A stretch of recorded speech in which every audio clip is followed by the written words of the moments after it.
spordiuudised.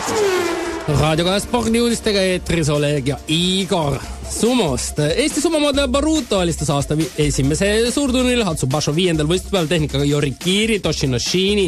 Barutol on nüüd kirjas 4 võitu, 1 kaotus.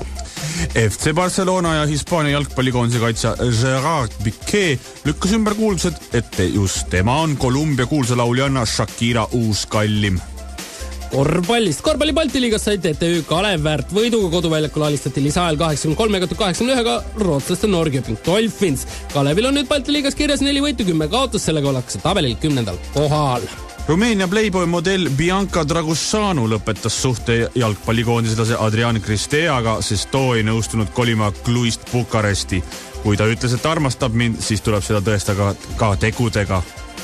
Korvpallist veel. Eesti korvpallurid võitlevad välismaal raske kohanemisega. Viimase 3 nädala jooksul on välisklubidest siirdunud 3 Eesti korvpallurid, kuid poole hooaja pealt uute meeskonda harjumine on kulgenud üle kivide ja kändude. Leonard Alts pole Venemaal Samaras nappide minutitega kätt valgeks saanud. Siim-Sander Venel kulus Saksamaal esimeste punktide viskamiseks 3 mängu. Kristo Saage on Leedus Kaunases saanud küll soliidselt mänguaega, ent temagi skoor on seni tagasihoidlik. Viimati viskas ta mööda kõik 7-3. Ning mullusest Levadiast on järele jäämas Riismed. Mitme juhtivmängijaga pole lepingut pikendatud. Osa on isegi lahkunud, osa üritatakse rahaks teha. Igor Morozov viivitab jah-sõnaga. Ning lõpetuseks tennisest. Kaia Kanepi maailma edetalvis 22. positsioonil paiknev tennisist sai aasta esimese tennise suure slam'i turniiriks Austraalia lasteks meistrivõistlusteks 20. asetuse. Nii palju täna spordist, ilusat päeva teile!